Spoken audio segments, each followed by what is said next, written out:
जय हिंद बच्चों, कैसे हैं आप सभी। चलिए आज हम अपने एनसीईआरटी की क्लास जो क्लास 10th की एनसीईआरटी चल रही थी उसके print culture and modern word के 5th वीडियो में चलते हैं। वीडियो का प्रोसेस देखिए, रेगुलरिटी देखिए और मस्ती के साथ पढ़िए, जोश में पढ़िए, क्योंकि क्या खो गया ये इम्पोर्टेंट नहीं है, क्या सिखा गया ये ज़्यादा इम्पोर्टेंट है। चलिए आज हम फिफ्थ पॉइंट है द 19th सेंचुरी के बारे में भी पढ़ेंगे। 19th सेंचुरी तक आते आते क्या होता है कि लिटरेसी रेट थोड़ा डेवलप्ड हो रही होती है और इसके साथ साथ जो प्राइमरी एजुकेशन है वो कंपलसरी कर दी जाती है। प्राइमरी एजुकेशन में अब लोग जाएंगे पढ़ेंगे तो कंपलसरी रहेगी, तो धीरे धीरे आप देखेंगे कि नए नए पाठक वर्ग जिसमें बच्चे, महिलाएं, वर्कर्स, ये सब लोग भी आने लग जाएंगे। मतलब वर्कर्स के लिए भी कंपलसरी है, जाओ पढ़ो पहले। तो ये सारे लोग भी अब क्या कहते हैं आ जाएंगे नए पाठक के रूप में। अब बच्चे जो पढ़ कर आएंगे वो भी नया सिखाएंगे। तो ये सारी चीज़ें आप देखेंगे। इवन आप देखेंगे कि बच्चों के लिए विशेषकर, यानी स्पेशली बच्चों के लिए 1857 में अलग से छापाखाना लगता है। मतलब वो सिर्फ बच्चों की किताबों को, मतलब किड्स के कार्टून्स को ही मुद्रण करने के लिए अलग से छापाखाना लगाए जाएंगे। इवन अब जर्मनी के जो आप ग्रेम बंधु हैं, वो दो भाई लोग, वो गांव गांव में जाकर बच्चों के से रिलेटेड स्टोरीज का कलेक्शन करेंगे, किसानों के बीच जाएंगे, कलेक्शन करेंगे। उनकी जो कलेक्शन होती है वो भी 1812 में जाकर छपती है। 1812 में 1812 में जाकर उनकी कलेक्शन छपती है और बहुत ही अच्छा इम्पैक्ट रहता है। बच्चों के लिए तो बहुत अच्छा है, लेकिन बच्चों के लिए कुछ बातें खास थी। क्या खास थी? वहाँ ये जरूर देखना चाहिए था कि मतलब देखा जा रहा था कि बच्चों के लिए जो किताबें छप रही है उसमें क्या चीज़ नहीं होनी चाहिए। कुछ तो कुलीन तंत्र द्वारा भी नियंत्रण रखे हुए गए थे कि नहीं, ऐसी ऐसी चीज़ें जो बच्चों के लिए यूजुअल नहीं है वो चीज़ें ना छापी जाएं, जिससे बच्चे खराब एडल्ट्रीज वाली चीज़ें या खराब चीज़ें सीख जाएं, ऐसी चीज़ें ना सीखें। इसलिए बच्चों के लिए कुछ नियंत्रण भी रखाए गए थे उनकी किताबों को छपने के लिए। अच्छा, सही भी था, बच्चे खराब चीज़ ना सीखें, अच्छी चीज़ें सीखें। तो ये तो बच्चों के लिए था, मतलब कैसे बच्चों को प्रमोट किया जा रहा है। इवन आप देखेंगे उसी समय उसी सोसाइटी में महिलाओं की एजुकेशन पे भी बड़ा काम हो रहा है। कैसे हो रहा है?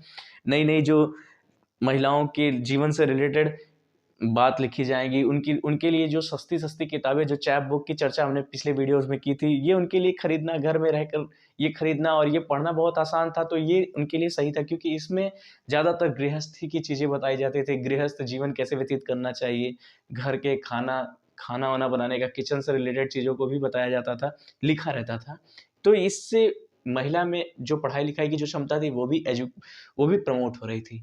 इसके साथ साथ आप देखेंगे कई महिला लेखिकाएं हैं, जिसमें आप जेन ऑस्टिन के बारे में पढ़ेंगे, ब्रॉड बहनों के बारे में पढ़ेंगे, जॉर्ज इलियट के बारे में पढ़ेंगे। उनके द्वारा एक महिला का क्या चरित्र होना चाहिए, क्या पर्सनैलिटी होनी चाहिए, विल पावर, सुदृढ़ीकरण, वॉट एवर द थिंग्स, वहाँ पे उस टाइम पीरियड में क्या क्या होना चाहिए और क्या डेवलपमेंट होना चाहिए, महिलाओं को कैसे सशक्त होना चाहिए, ये सारी चीज़ों को प्रमोट करते हुए उन्होंने लिखा है। इन जो नाम मैंने लिए बहुत इंपॉर्टेंट है, आप अपने आंसर राइटिंग में इन नामों का मेंशन जरूर कीजिएगा। तो अपने हम इस टॉपिक में इसी सारी चीज़ों को पढ़ेंगे और डेवलपमेंट को पढ़ेंगे। और जैसे कि आप 17th सेंचुरी में ही आप देखेंगे कि जो लाइब्रेरी होती है, लाइब्रेरी के माध्यम से लोगों को बुक्स मिलना, मतलब किराए पर रेंटेड बुक मिलना शुरू हो जाएगा कि रेंटेड बुक, लाइब्रेरी खोलिए, रेंट पे बुक ले जाइए, पढ़िए। तो इससे पढ़ाई लिखाई की डेवलपमेंट और ज़्यादा होगी।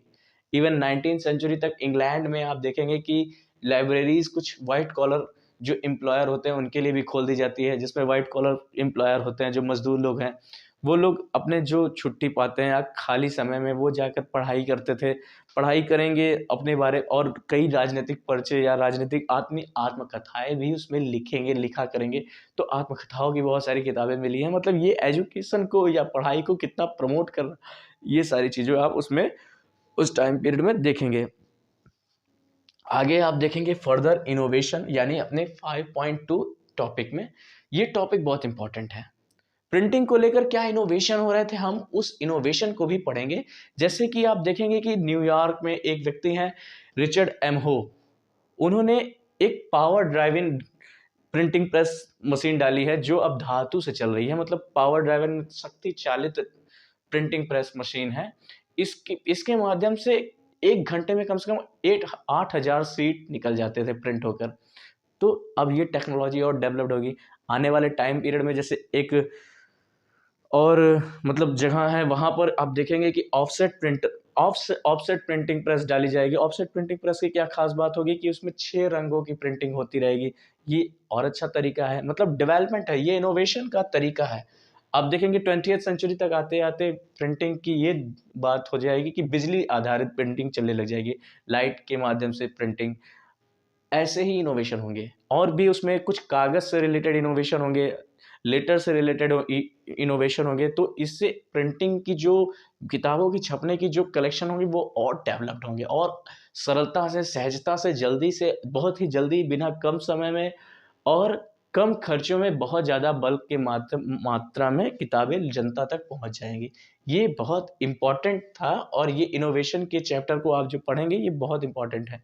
इवन आप देखेंगे एट द एंड में इसी टॉपिक में कि टाइम पीरियड आ जाएगा 1930s का। आप पढ़े होंगे दुनिया में आर्थिक मंदी आती है 1928 में, यानी इकोनॉमिक क्राइसिस। तो क्राइसिस आने से क्या होगा, पब्लिशर सोचेंगे कि अब हमारी जो किताबें हैं वो बहुत कम बिकेंगी, लोग पढ़ेंगे नहीं। तो इसके एवज में वो क्या करेंगे, अपनी सस्ती किताबें निकालना शुरू करेंगे, कवरलेस किताबें निकालना शुरू करेंगे कि किताबों में कवर नहीं रहेगा तो लोग ज़्यादा सस्ती रहेगी तो लोग खरीद सकेंगे। मतलब ये सारी चीज़ें वहाँ पर हो रही होंगी और ये सारी चीज़ें आप पढ़ेंगे इसी फर्दर इनोवेशन के टॉपिक, लास्ट टॉपिक में पढ़ लेंगे। वो इम्पॉर्टेंट एस्पेक्ट 19th सेंचुरी का जो रहेगा वो आपको ये जानना रहेगा कि चिल्ड्रन और वुमेन्स और वर्कर्स के लिए क्या काम हो रहे हैं एजुकेशन पे, और इसी से रिलेटेड आपके क्वेश्चन भी पुट अप किए जाएंगे। और वीडियो यहीं तक है, नेक्स्ट टॉपिक की चर्चा अगले वीडियो में होगी। वीडियो अच्छा लगा हो तो प्लीज़ लाइक, शेयर, सब्सक्राइब जरूर कीजिएगा। धन्यवाद।